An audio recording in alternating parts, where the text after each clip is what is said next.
Good afternoon, everybody, and very nice for everybody to take their time out on this beautiful day and come here instead of being outside doing something. But this is a very important issue, and I'm glad to be here to be part of it. And I thank Marie for all her hard work with this subject.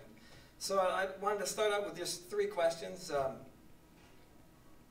First of all, and I know the cameras are on and the prosecutor's here, so if anybody wants to take the 5th and not answer us and raise their hand, that's fine too. But do you know or have you known anyone who abused drugs? And have you known someone who has died or severely impaired their lives as a result of drug abuse? And have any of those people been a close friend of yours or a family member? All right. So, you know, drugs, it's not any secret. Drugs are pervasive through our society. And really, I was thinking about this throughout history. Drugs have always been part of the human experience and something that has been used for religious purposes or recreational or medicine. And but the issue is really abuse of the drugs. And I grew up in a time in the 70s when there were a lot of drugs everywhere. If you went to a party or a concert or any social gathering, they were part of that experience. And for those who felt that they needed to, they were there to for self-medication, or you know, if they were emotionally fragile, that's a lot of people use it for those purposes. Now, personally, I was a musician, so although a lot of people think that drug use and musicians go together, they really don't. And for me, they especially did not go together. And even though a lot of the musicians I admired, you know, I guess that their experiences were different. But I think the most sobering factor of drug use, obviously, is death. And when that happens, you know, you can't ignore it. And that did happen with a very close neighbor of ours. In fact, he was about 7 years older than me, but he was the best friend of a couple of my siblings. And but when he was in his teenage years, he started to abuse drugs, and things didn't get any better. He had a very bad family sort of situation, and he was shooting heroin at 16. And at that time, my sister, who was his best friend from when they were 4 years old, really started to stay away from him, which was a good thing. But her life was affected forever when he died, because she still loved him, and she always had to live with that. So I think that the effects of drug abuse, you know, to the individual are one thing, but also it's the collateral impacts that they have upon the people who care about you and your family. And this fellow who died, he was, you know, he was creative. Everybody looked up to him.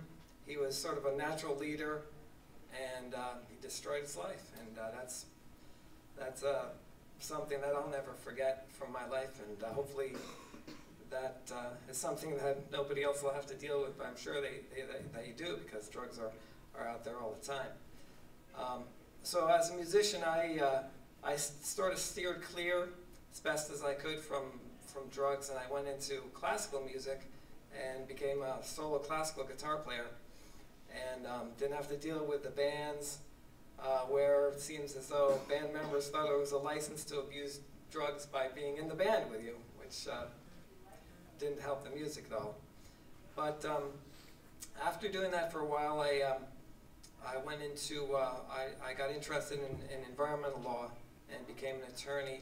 One of the things I had to do was be a criminal attorney, just as the nuts and bolts of trying to make a living. And I always felt very terrible when a client went to jail, and I had a case in Peekskill where the defendant was charged with cocaine possession, and a very tough judge gave him a choice. He said, well, if you go to trial, that's fine. If you're found guilty, I'll give you a year in jail. If you want to take a plea, I'll give you 8 months, and that's your choice. So the client did take the 8 months, and again, as his attorney, I felt I didn't do my job properly, or I felt terrible for him having to go to jail because he had a wife and 2 kids. But about a year later, I saw him again, and he said, Judge, well, I wasn't a judge then, but he said, that was the best thing that could have happened to me, to go to jail, because I really had to stop and think what I was doing to my family and what I was doing to myself. And to me, at that time, that was a bit of a revelation to understand that, and to think about that was his experience, that going to jail really changed his life. And there's somebody who really learned from his mistake, and a lot of people don't learn from their mistakes. But it's possible that people do, and that brings us to this program. When I became judge, we have all these cases with marijuana use or alcohol use, and became aware of Marie's program, and I think it's been very successful. That it's a program that's run by you guys, and I think one of the reasons when I was growing up people did drugs because they wanted to feel part of a community, and you are creating an alternate community that people can feel as though they belong without having to do drugs.